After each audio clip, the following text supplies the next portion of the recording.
Hi everybody, Karl Diffenderfer with Higher Impact, and we have with us today, Randy Miller. and Bruce Kent. today was our monthly Kingdom Entrepreneurs meeting, and we'd like to talk with you a little bit about some of the things that we took out of today, and also share with you a little bit about what we're going to focus on next month. In hopes that maybe you want to come out and join us, and we'd love to have you if you ever want to visit. And so let's talk for a little bit. What did we talk about today? Oh my goodness, that's a mental test, isn't Yeah. it?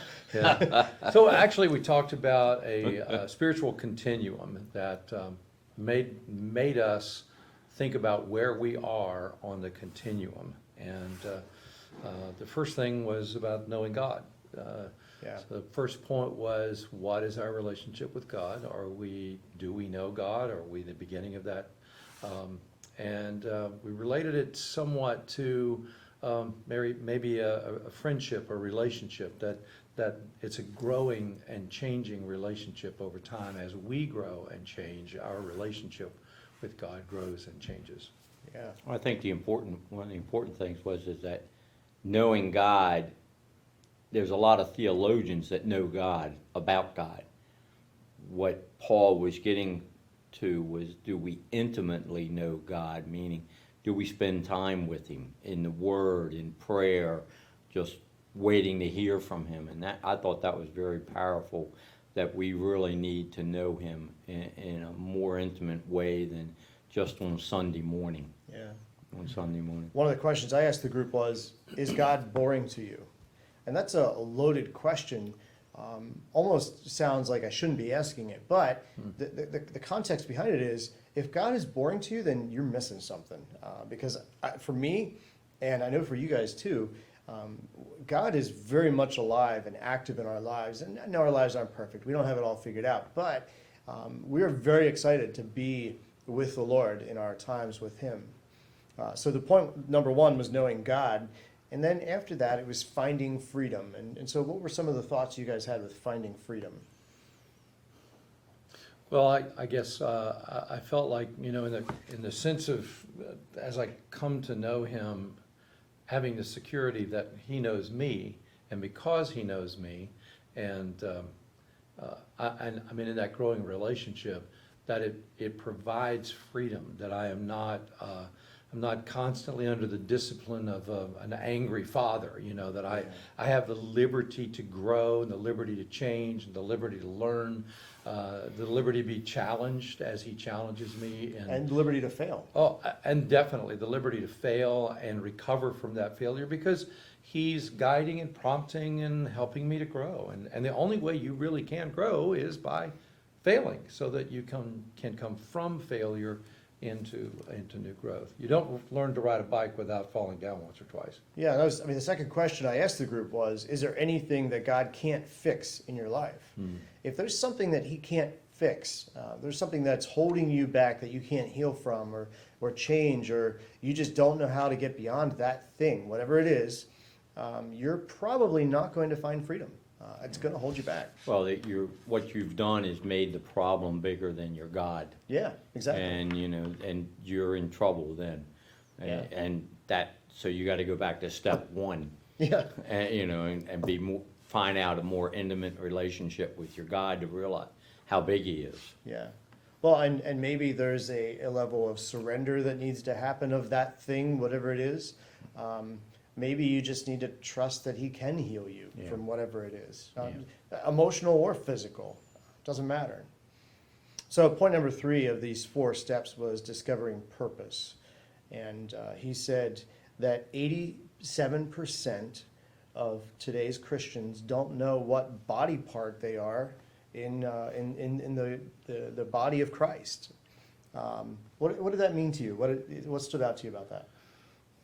Well, for me, first of all, the image of a body not knowing where its parts fit is just almost comical.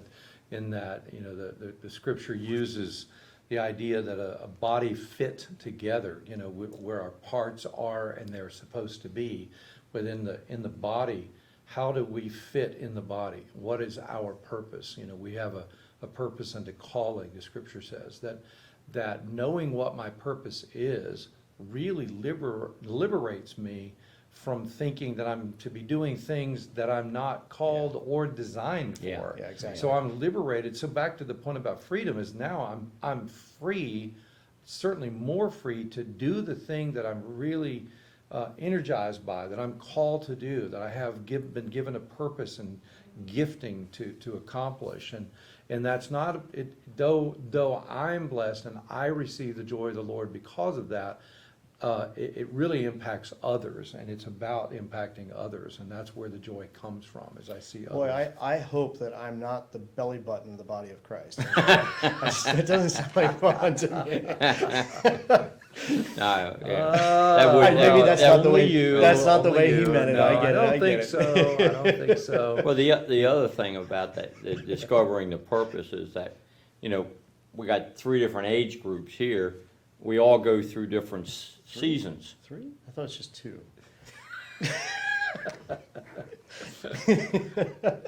I love giving these He's the guys one a- that brought up the link I catchy know. thing. Yeah. I'm just selling you. But So as you we're- go through seasons in your life, your purpose can change. Your purpose is, your main purpose is to fulfill the Great Commission. Yeah. But in that, do you do it as in the business realm? Do you do it in the pulpit? Do you do it as a mom or dad, stay at home? But there's always different purposes. Yeah. And you have to, there's a time when, and I thought it was a phenomenal illustration where talking about being dormant, where he showed a picture of Death Valley and talked about Death Valley because it's dry and there's no rain. And then all of a sudden in one year they had 2004. 5 inches of rain. And he showed another picture of all these flowers. Well, they were there, they were just dormant underneath the ground because of the heat. And that gave me some hope in terms of when I'm in that dormant stage, that I just need some watering of the Word Yeah. to get me into that flowering stage. I thought that was really Yeah. a great example. Which actually takes us to point number 4, which was make a difference. And by the way, this pastor went out to people that don't especially know God and asked them, how do I get rid of the churchy part of this? Sanctification and deliverance and all these words that really have a religious connotation to them. And these were the things that he came up with. And so number 4 was making a difference. And I think that's where we find the most satisfaction in the world around us, in what we do. Our purpose is when we're actually making a difference. What do you guys have to I think we all agree that we're here to help other people. Yeah. And helping that other people means we add value to their life. Now, how you add that value can take a lot of different forms. Right. But that, to me, is making the difference, where I can exhort somebody and encourage somebody. Like when I go through drive-throughs and there's a young person there, I'll just ask them, how you like it here? And they'll say, oh yeah, it's okay. I said, well, learn everything you can. Learn everything you can. They look at me like, what? I said, learn everything you can. Everything you can learn in here, because you're going to start a business one day, and this is your learning ground. And I like to exhort them, and they, oh, yeah, okay. Yeah. Yeah. I have when a server comes up to me in a restaurant and they say, would you like dessert? For me, immediately inside, I want to help them know how to ask that question Yeah. better. Yeah. And so I'll ask them, what's your favorite dessert on the menu? Because I'm going to go with the expert. Because if they know what the favorite one on the menu that most people ask about and most people order, then I probably will go with that. Yeah. But I want that person, the server, I want them to know that if they just ask, I probably do, but do I want dessert? A better question would be, wow, we got this dessert and this dessert. Which of those would be your favorite? I have a favorite, but which of those would be a favorite? Yeah. And coming from a great question like that, it helps them, because I can see them adding dessert after dessert after dessert all through the month, and their income rises because they ask a different question. And I love helping that person increase their income. It's apparent you love dessert too. And I love dessert, exactly. So I want to be served well in being offered the desserts, you know. Yeah. So but I feel this internal rise, this energy within me that says, I want to help them be better at what they do. Yeah. That's why you're a coach. Yeah, and I, you know, as I said this morning, one of the things that I really enjoy, a successful moment. I think you asked us this morning about what was a successful time in the past month or this past week, and for me, it was asking one of the folks that I coach. I asked a question and they paused. There was a silence. We were on a phone call instead of face to face, and they paused and they said, "Wow, that's a great question," and it made them think more deeply About that, Yeah, and for us, I know as coaches, in those moments, it's no matter what the answer is, in those moments we think, wow, this is where I just made a difference. God used my ability and skill and His work within me to prompt something better in that person. And I love those moments. I think the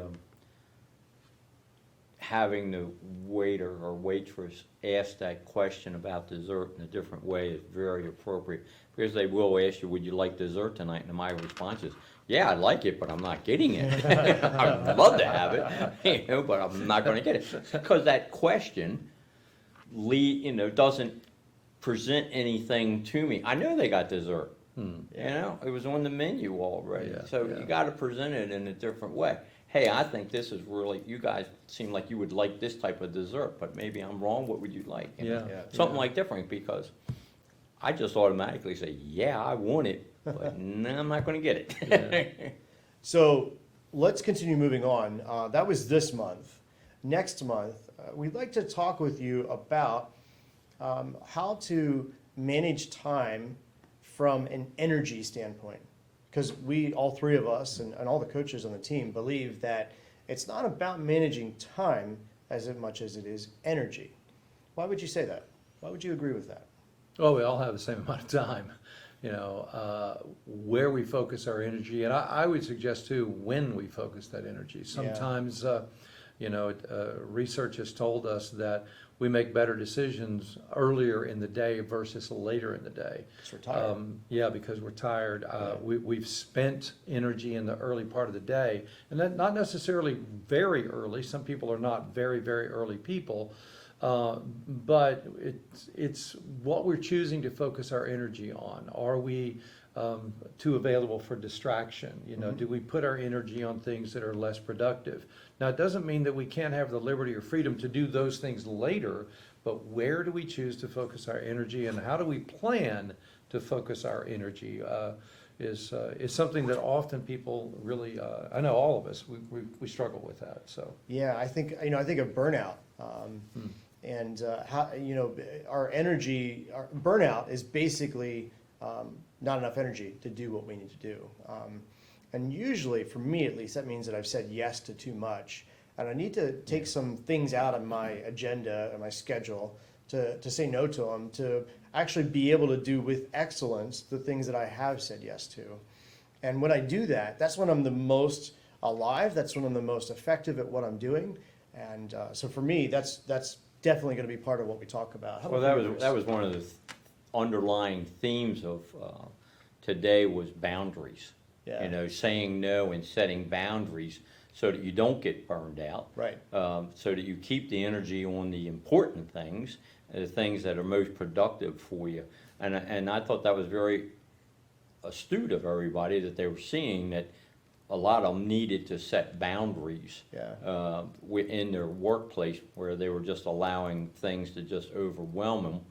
And there your energy gets sapped when you get overwhelmed. It's like getting hit by a wave that you weren't expecting, you know, and you're just tumbling around and tumbling around. Yeah, there are always things, all of us have things that we have to do that we just have to do. They're not necessarily things that we enjoy doing, but we choose to do those things to get those things out of the way so that we can do the things that do energize us, because there are certain things that I just love to do that at the end, after I've done it, it's like, I can't wait to do it again, you know?